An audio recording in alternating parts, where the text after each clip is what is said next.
Hello everyone and thanks for tuning in. Today we're going to talk about DayZ's newest 1.26 update, DayZ Frostline, but more specifically the new vanilla map, Sakhal. If you're unfamiliar with this map, it is probably the most unforgiving and unrelenting map to date. If that sounds good to you, let's jump right into it. Sakhal is a map that will test your survival skills, and that is because of the blistering cold environment. It is imperative that you quickly gear up and keep yourself warm. However, even that is not enough. You'll need to understand the basic survival crafting recipes to stay warm, creating fires, and wearing clothing that will provide the best insulation, as it will be paramount to your survival. This map will test your survival knowledge and wit as it can become quickly unforgiving. In my 8 hours of playing, I was swapping out between increase and normal loot servers. When I was on the normal loot servers, I struggled to survive.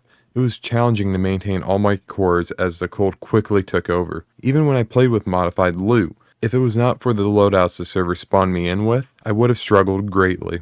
Sakhal can quickly challenge you if you're not prepared. The main island of Sakhal is filled with coastal villages and ports where you will spawn.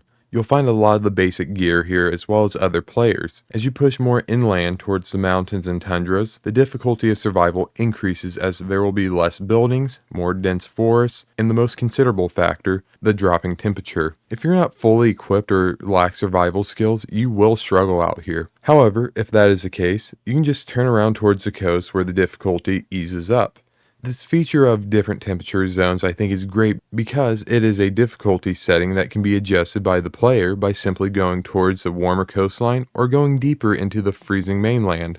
Near the middle of the island, you'll see some open tundras, hot springs, as well as a volcano that can see hundreds of yards away, but I would not really advise sitting out here for too long as it's just an open range with no cover. It is also worth noting to be cautious when traveling deep within the mainland. Wolves are prominent out here, as well as it can be easy to get lost in the dense forest. That said, it's also a great place for camping and creating a base. When I was on my way to the volcano, I found a small encampment just tucked away in the trees, so just keep an eye out for people stowing away in the dense forest. In the southwest portion of the main island, you will see an area that looks like Italy but flipped. For the sake of simplicity, we'll call this area, as you can imagine, Italy. Down here in Italy, it is filled with military-grade loot, bases, and a couple of ports. The problem with coming down to Italy has to do with actually getting there. If you're trying to enter without the use of a boat, you have to go across a land bridge with a military checkpoint that is just wide open and asking for people to camp or set up ambushes nearby.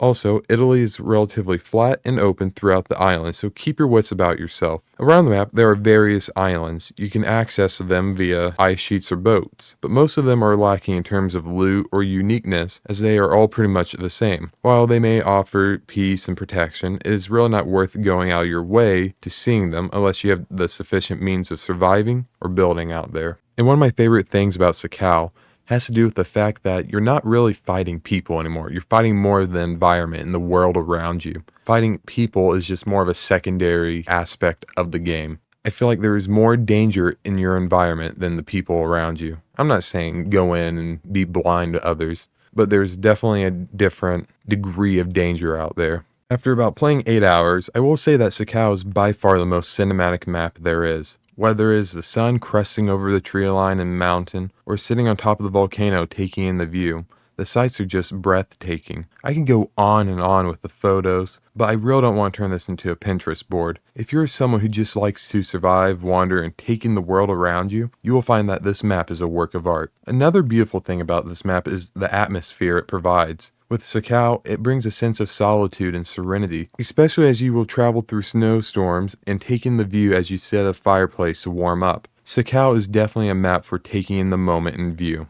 The main concern of Sakhal has to do with two factors, the difficulty and the lack of loot. Both issues are understandable and both can be resolved in the same way, which is by playing around the coastline and making your way down south to Italy to loot up. By doing so, you are getting high-tier loot and loot that will insulate you from the cold environment. I know I kind of oversimplified the solution, but I do not believe these concerns are ones that truly take away the value from this map. If anything, I like these concerns because I'm pretty much a masochist when it comes to survival games, and I want to feel the struggle in some way. With everything we know about Sakhal and what it brings, the question is it worth it?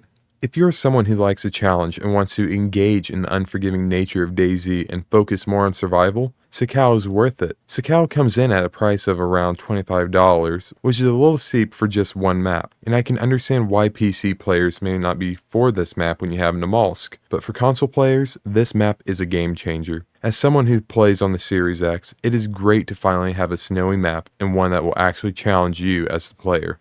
Thank you all for watching this video, and I hope that you're able to get some insight into Sakhal and this new map. I am thrilled to be able to play on this map, but please tell me what your thoughts are about this map down below, and I look forward to your comments. Thank you all once again for watching, and as always, take care.